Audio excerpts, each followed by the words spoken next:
Ready to go? Yeah. All right. One American News. President Trump's favorite channel. Yeah, by default.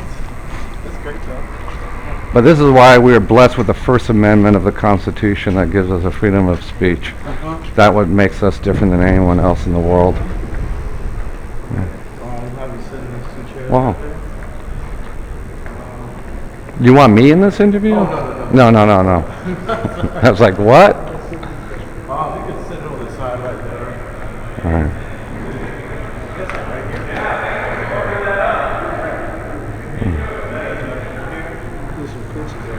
here. Yeah, I'll get you some pictures.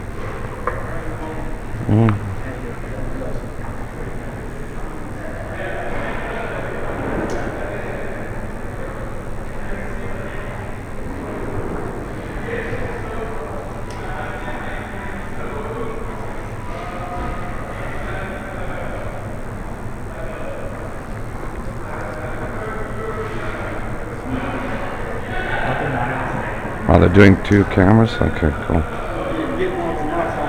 Yeah.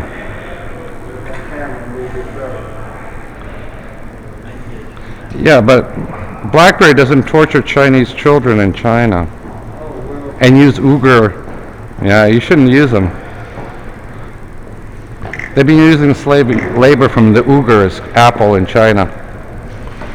You know that? Hey Brian, can you see John shared? Oh well. Oh well.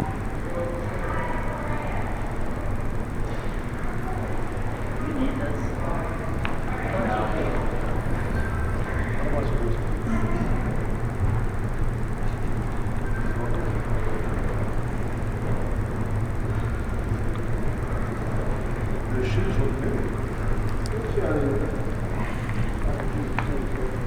I really like the dressing. It's not comfortable. Yes, that's true. They can be. Not so bad once they go.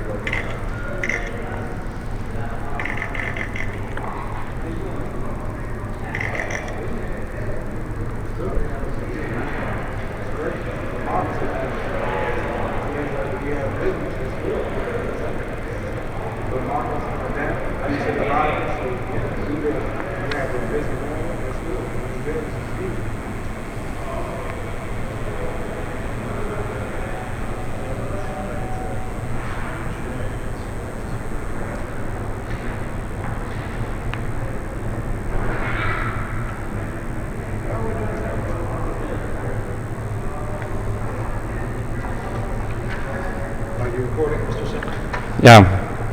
For posterity. Is that okay?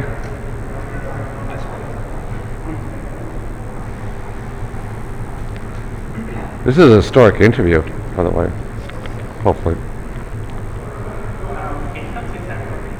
1, 2, 3, 4, 5. Hey Brian,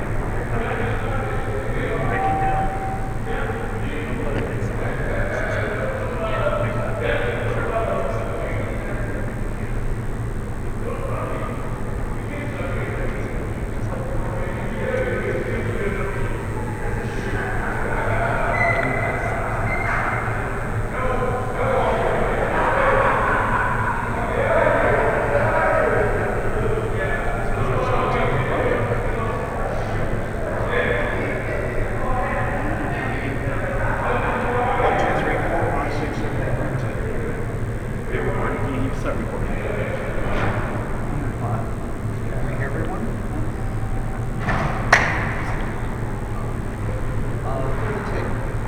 Please state your name and spelling.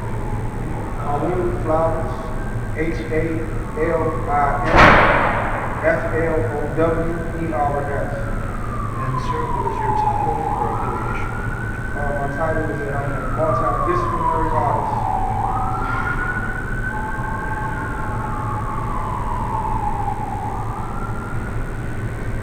I've seen some of your music and you say you're poets. Is that accurate? Yeah, I do a little spoken word, visual arts. Well, tell us, what is your message? My message is really just about liberation. whether it's economic liberation, social liberation, or just physical liberation. I think in this world, we live in a world, a social media driven world that wants everyone to be everyone but their authentic selves. And for me, being free is having the comfortability, the space to be me, free from what? Free from opinions and traditions that have been accepted as absolute truth without being critically examined myself. My understanding is that you were incarcerated for a time. Tell me about that. At the age of 16, in the year 1997, during an era where progressive politicians and professors from Princeton University deemed the generation of what they socially constructed to be black boys to be super predators. I was indicted by Eric Holt for being an aider and abettor to a felony murder, which I did not commit. And the government admitted that I didn't commit. They just said that I was there with someone who committed a murder. And they charged me as an adult due to a draconian sentencing law that was enacted after the King riots in '68. It was enacted in 1970, Title 16, Section 2301C in DC. And under this law, any juvenile under the age of 18 who is charged with certain offenses automatically is waived to the adult court. So for me, even though I did not shoot anyone and I was not even present, I was charged under the accomplice liability doctrine of felony murder, convicted for being an unarmed bystander, and sentenced to a term of imprisonment of 40 years to life and 20 years to life to be served concurrently. And the progressives, Mr. Clinton, closed our local prison, which was at Northern Virginia, and as a result, DC incarcerated people were and are still to this day imprisoned in the federal bureau prisons throughout the country. So I've served time in Virginia, Pennsylvania, New Jersey, West Virginia, Georgia, Oklahoma, and California. So I pretty much was just converted into a child into a juvenile life and forced to live a nomadic, incarcerated lifestyle throughout the country. And assuming that you were released, what happened? How did you die? It was the beginning of 2004 with a case titled Roper versus Simmons, which was in the U.S. Supreme Court dealing with the 8th Amendment rule and unusual protections of juveniles receiving the death penalty. After this case was decided with a 5-4 decision in the Supreme Court, a series of cases followed. In 2010, Brown versus Florida, and we dealt with non-homicide juvenile offenders get life off the road. In 2012, Miller versus Alabama, we dealt with anyone under the age of 18 being sentenced to a mandatory life off the road sentence for murder. And then in 2016, Montgomery versus Alabama, which made all of these 8th Amendment rulings in relation to juvenile offenders retroactive. So as a result of that 2016 ruling, DC legislators, in particular, Kenya McDuffie, Ward 5, DC City Councilman, he wrote a legislation known as the Incarceration Reduction Amendment Act. Under this original version of the IRAA, any person who received a life sentence under the age of 18 who has served over 20 years in prison has the opportunity, not guaranteed, just an opportunity to petition for release.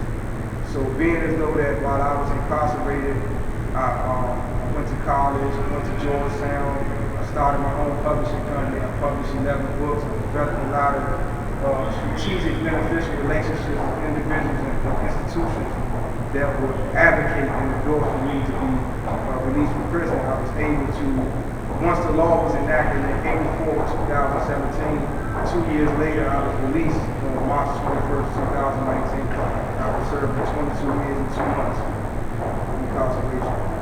22 years. 22 years and 2 months.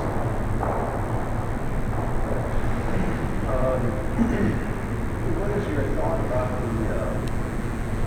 the First Step Act, which I guess Congress, the president has signed into law, which this First Step Act will just talk about that?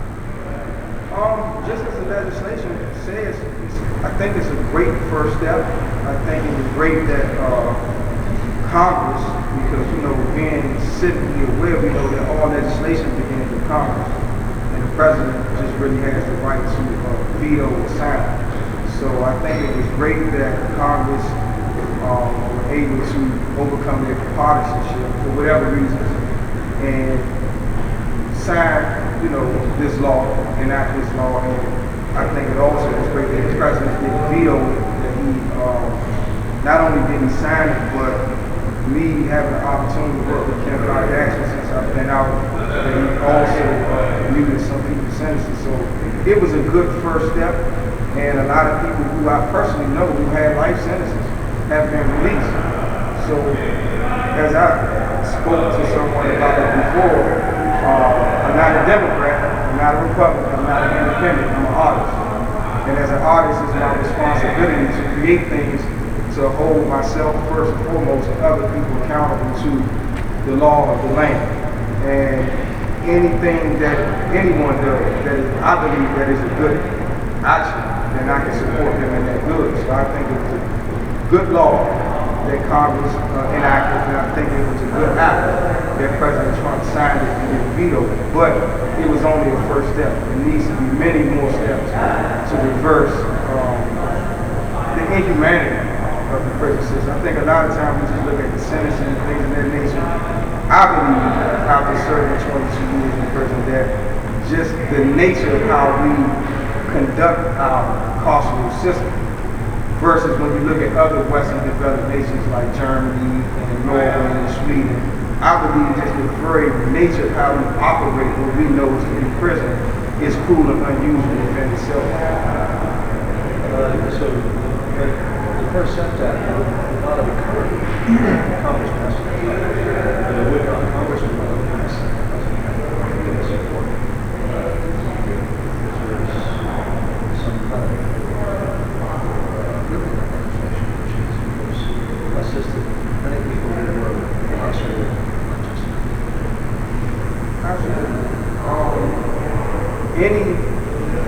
Everyone who played a part in it, from even Jared Kushner, even though Jared Kushner didn't sign it, but Jared Kushner is a firm advocate, having a father who was formerly incarcerated and experiencing the torture that does to the spirit of the family. So it's a lot of people who were involved with that, and like I said, I commend President Trump on signing that, and I commend Congress on getting it done. And as it was written, titled, it's just the first step. So what has your life been since you managed to leave this? My life has been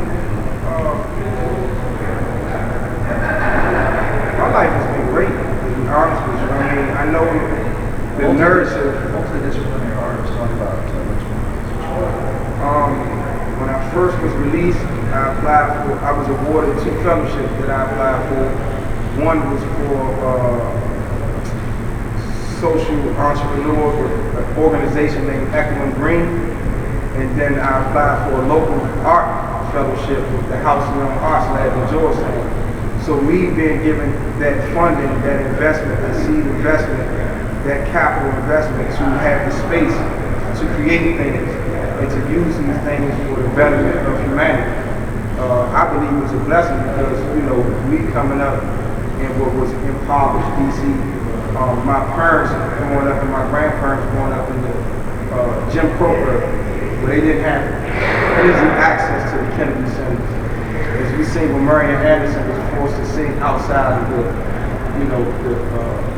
place where she was scheduled to sing. So for me to have served decades of incarceration and to meet people like David Rubenstein and Tanya Notice and Dr. Sachiko Kuno, who owns House of Young, invest capital into me, the John Burbanks of the world who owns the Golden State Warriors is one of my avid art collectors. So for me to I think it's the American way. Like they say, pull yourself up by your own bootstraps. I had no boots, but I created my own boots. I didn't do the normal thing that people say when you get out, go get your food stamps, go get, tell them that you're suffering from psychological trauma so you can get a social security check, go get a job, go get Obamacare. I did none of those things. I read the Wall Street Journal every day for 15 years straight, and I had a vision for a healthy and wealthy lifestyle that will begin with art and entrepreneurship and will evolve into things like film, decor, and fashion. And I've been successful. I'm a homeowner, I'm married, and I've traveled the country selling art, exhibiting artwork, being paid for it, and now I'm looking to go global. Where did you develop your interest in art, your skills in arts? I believe like every intellectual is an artist. I believe you as a I mean, did you develop this skill in prison? No, I mean, I took my pre-SATs when I was 11 years old. I was taking classes at Howard University when I was 11 years old. I don't have the traditional narrative of the ignorant child who went to prison who couldn't read and write. No, I was always academically gifted.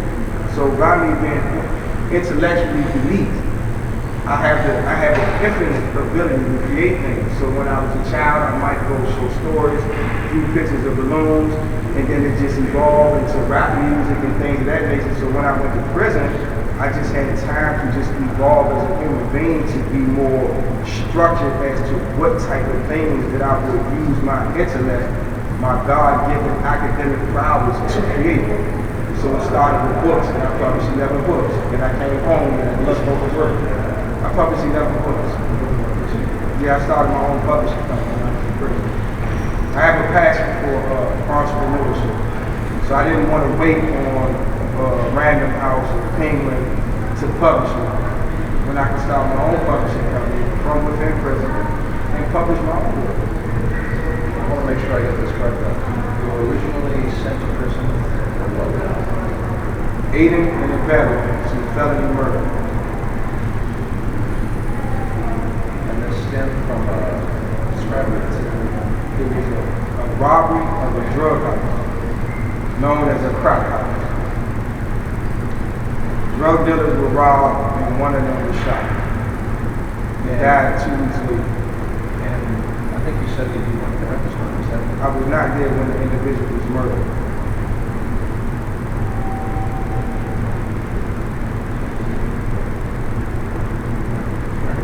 anything else? God bless America.